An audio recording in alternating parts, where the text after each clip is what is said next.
ദൈവമേ, ഞാൻ നിന്നെ ശരണമാക്കിയിരിക്കാൻ എന്നെ കാത്തുകൊള്ളണമേ. ഞാൻ യഹോവയോട് പറഞ്ഞത്, നീ എൻ്റെ കർത്താവാകുന്നു, നീ ഒഴികെ എനിക്കൊരു നന്മയുമില്ല. ഭൂമിയിലെ വിശുദ്ധന്മാരോ, അവർ എനിക്ക് പ്രസാദമുള്ള ശ്രേഷ്ഠന്മാർ തന്നെ. അന്യദേവനെ കൈക്കൊള്ളുന്നവരുടെ വേദനകൾ വർദ്ധിക്കും. അവരുടെ രക്തപാനീയ ബലികളെ ഞാൻ അർപ്പിക്കുകയില്ല, അവരുടെ നാമങ്ങളെ എൻ്റെ നാവിന്മേലെടുക്കുകയുമില്ല. എൻ്റെ അവകാശത്തിൻ്റെയും പാനപാത്രത്തിൻ്റെയും പങ്ക് യഹോവയാകുന്നു. നീ എനിക്കുള്ള ഓഹരിയെ പരിപാലിക്കുന്നു. അളവുലോൽ എനിക്ക് മനോഹരദേശത്ത് വീണിരിക്കുന്നു. അതേ, എനിക്ക് നല്ലൊരവകാശം ലഭിച്ചിരിക്കുന്നു. എനിക്ക് ബുദ്ധി ഉപദേശിച്ചു തന്ന യഹോവയെ ഞാൻ വാഴ്ത്തും.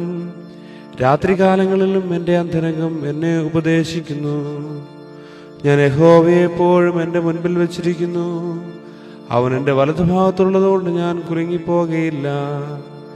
അതുകൊണ്ട് എൻ്റെ ഹൃദയം സന്തോഷിച്ച് എൻ്റെ മനസ്സാനന്ദിക്കുന്നു.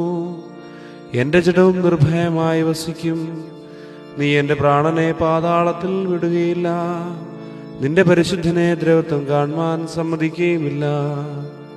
ജീവന്റെ വഴി നീ എനിക്ക് കാണിച്ചു തരും. നിന്റെ സന്നിധിയിൽ സന്തോഷപരിപൂർണതയും നിന്റെ വലതുഭാഗത്ത് എന്നും പ്രമോദങ്ങളുമുണ്ട്.